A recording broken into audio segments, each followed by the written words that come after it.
두 번째 경험은 욥에 대해서 한번 생각을 해봐요. 욥. 여러분 욥 잘 아시잖아요. 네. 욥기를 제가요 한 20번도 더 읽었을 거예요. 근데 또 읽어도 또 모르겠어요. 욥기가 되게 어려워요. 되게 쉬운 줄 알았는데 읽으면 읽을수록 모르겠어요. 욥기가요 총 42장이에요. 총 42장이 되게 길어요. 근데 욥이 하나님한테 시험 받는 건 딱 2장밖에 끝나. 그 3장부터 37장, 38장까지는 계속 말싸움하는 거야. 전체가 다 90%가. 그 말싸움이 되게 쉬운 듯한데 또 깊이 묵상해보면 너무너무 어려워. 너무 이해가 안 가니까 그 이 소프트웨어에 보면은 분할과 정복이라는 용어가 있어요. Divide and Conquer. 그러니까 분할해서 정복하는 거야. 그게 뭐냐면 덩어리 엄청나게 큰 일인데 내가 그 큰 것들을 공부하거나 분석을 해야 돼. 그러면 그걸 한 방에 다 이해를 못 하잖아요. 그러니까 그거를 잘게 쪼개. 잘게 쪼개가지고 그 쪼개는 한 조각씩만 이해하면은 이해가 쉽잖아요. 그걸 전부 다 이해하면은 큰 덩어리를 다 이해할 수 있게 되는 거예요. 그게 이제 분할과 정복이라는 용어인데요. 소프트에 나오는 용어인데 그래서 내가 욥기를 한번 잘라봤어요. 욥기를 한번 좀 쪼개보자. 그래서 여기 등장인물을 딱 보니까 일단 사단이 나오고요. 그 다음에 욥이 나오고 하나님이 나오고 친구들이 나와요. 이제 네 그룹이 나오는 거예요. 그럼 얘네들은 도대체 여기서 이 욥의 경험을 가지고 얘가 얻으려고 하는 건 뭔가 이걸 내가 어제 분석을 해본 거예요. 디바이드 앤 컨쿠어를 해본 거예요. 그러니까 사단의 목적은 욥 인생 망치기. 이놈의 새끼 욥 인생을 한번 조져야 되겠다 내가. 그 다음에 욥 무너뜨리기. 그 하나님 앞에서 욥을 참소하기. 요거로 목적으로 보이는데 사실은 사단이 결국 하고 싶은 건 뭐라고 생각이 드냐면 하나님이 인정하신 욥을 무너뜨림으로써 하나님이 말씀하신 거를 무너뜨리는 거예요. 하나님의 뜻과 계획을. 그래서 결국은 하나님을 대적하는 게 사단의 목적이다. 이 경험을 통해서 내가 하나님을 한번 망신시켜 주리라. 이런 경험을 했다는 생각이 들더라고요. 그 다음에 욥의 목적은 뭐였냐면 욥은 1장 2장에 보니까 욥이 아주 멋진, 요즘 말로 멋진 뿜뿜, 멋진 폭발이에요. 아니 하나님이 이게 스토리가 되게 처음부터 난 마음에 안 들어. 이 스토리가. 왜냐하면 욥은 엄청난 고난을 당하잖아요. 근데 1장 2장에 보면 하나님이 찬사하고 약간 내기를 하는 듯한 너무 가볍게 이렇게 한 사람의 인생을 저렇게 그 수렁으로 몰아넣는 걸 이렇게 재미있게 이렇게 내기식으로 장난식으로 하는 거에 대해 약간 분노가 좀 치밀은데 그 하나님 물어보시잖아요. 천상 회의를 만들어 놓고 사단이 서 있으니까 야, 너 어디 갔다 왔어? 세상을 두루두루 돌고 왔는데요. 너 그러면 저기 욥도 봤겠네? 욥 봤죠. 야, 저렇게 착하고 정직하고 성실하고 하나님을 잘 섬기는 그런 인물이 내가 본 적이 없어. 이거 아주 큰 의인이야. 이렇게 말하니까 에이, 하나님이 그 돈을 많이 줘서 그렇지 돈을 확 걷어가 보세요. 그러면 저렇게 못 섬겨요. 이랬거든요. 그 돈을 그러면 야, 몸은 건들지 말고 돈 한번 싹 걷어가 봐. 그래가지고 돈하고 재물 뭐 이거 확 다 걷어갔어요. 근데 욥이 얼마나 멋진 말 하냐면 주시는 이도 하나님이시오. 거두시는 이도 하나님이시니 내가 여호와 하나님을 찬양하리로다. 완전히 막 멋짐이 폭발하는 거예요. 근데 또 왔잖아요. 두 번째. 그러니까 하나님이 야, 욥 봤지? 네 말대로 안 되잖아. 에이, 건강까지 한번 쳐보세요. 건강까지 치면은 살아남는 장사가 없어요. 그러니까 좋아. 그러면 생명만 건드리지 말고 네 마음대로 한번 건강을 한번 네가 뺏어가 봐.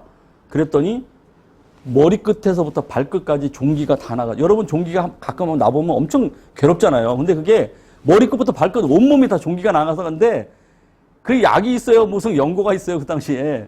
그러니까 긁는데 안 되니까 너무 가려우니까 벽돌을 가지고 기와장을 가지고 몸을 막 긁어서 피가 날 정도로 긁어도 그럴 정도가 되니까 욥이 이제 슬슬 무너지기 시작해요. 사단의 계획대로. 그래서 굉장히 의기소침해지고 3장에는 자기가 태어난 날을 저주해요. 아유, 내가 차라리 내가 태어나지 말걸. 아유, 우리 어머니가 나의 태에서 나를 받지를 말걸. 내가 우리 엄마 젖을 먹지 않고 그냥 죽어버릴걸. 내가 암흑에 갇히 이러면서 자기 의기소침해지다가 그 다음에 원망과 분노로 바뀌면서 친구들과 엄청난 말싸움을 하잖아요.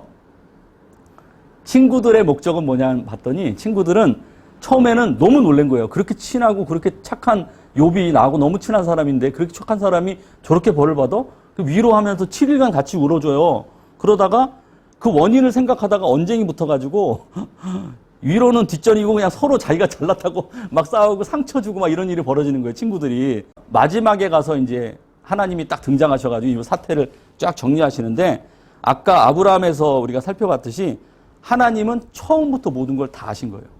사단의 계략도 아시고 욥한테 줄 어마어마한 상처도 아시고 욥이 어떻게 반응할지도 아시고 친구들이 어떻게 위로할지를 다 아신 거야.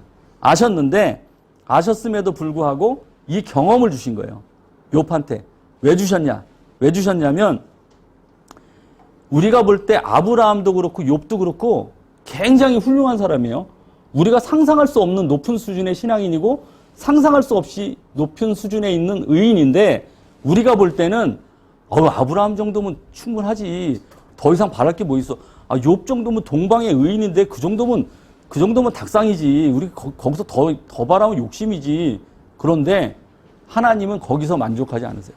하나님은 그 정말 세계에서 제일 믿음이 좋은 사람, 이 세상에서 제일 의인인 사람을 더 한 발 더 뛰게 하시려고 더 극심한 고난을 주시는 거예요. 그래가지고 이 원래부터 의인이었는데 이 의인이 이 엄청난 극심한 고난의 그 경험을 한 이후에 고백한 것이 오늘 두 번째 본문이에요. 한번 읽어보겠습니다. 시작. 내가 주께 대하여 귀로 듣기만 하였사오나 이제는 눈으로 너를 배우나이다. 아멘.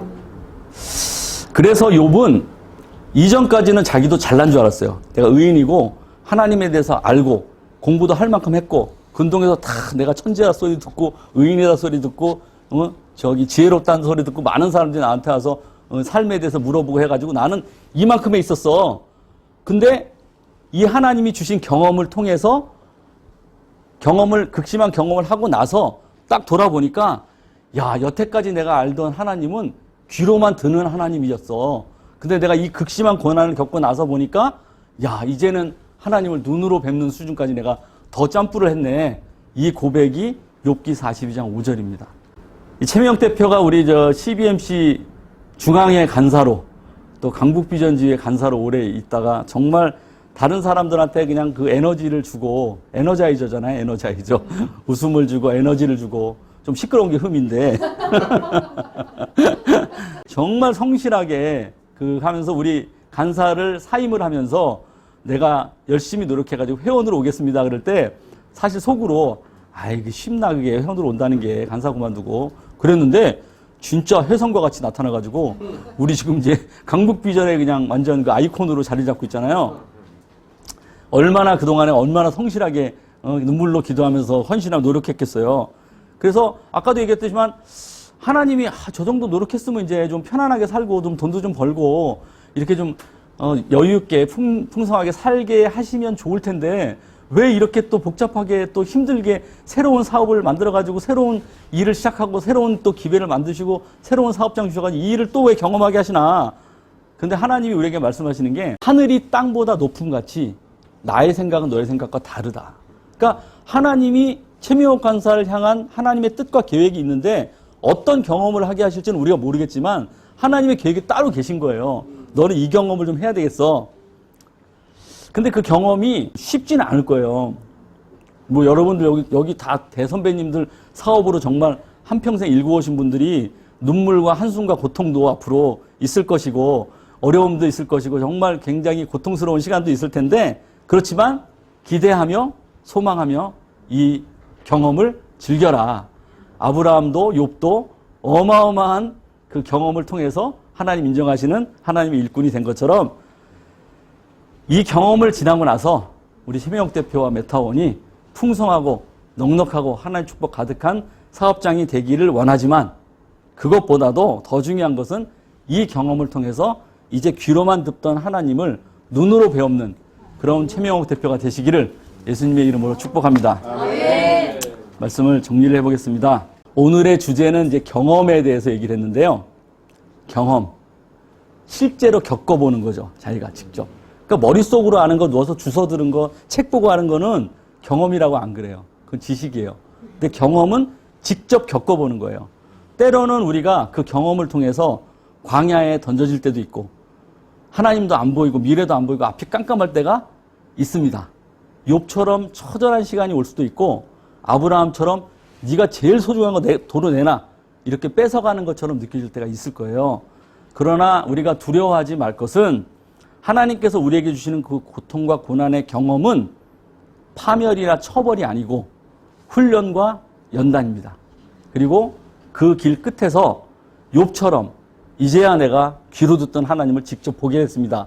라는 고백을 할 수 있도록 또 아브라함처럼 이제 내가 하나님을 얼마나 사랑하는지를 내가 이제 깨닫게 되었습니다. 라고 고백하는 우리가 돼야 되겠습니다. 욥도 아브라함도 하나님 보시기엔 우리가 볼 때는 너무 높은 수준이거든요. 근데 하나님은 거기에 만족하지 않고 우리를 그보다 훨씬 더 높은 자리로 계속해서 끊임없이 당기시는 거예요. 왜? 우리를 사랑하시고 우리를 향한 놀라운 계획과 비전이 있기 때문에. 그래서 우리를 광야와 훈련과 연단의 경험의 장으로 이끄시는 하나님을 만나고 그 길 끝에서 하나님을 눈으로 직접 배우는 우리 강북 비전 지회원 되시기를 예수님의 이름으로 축복합니다. 아멘.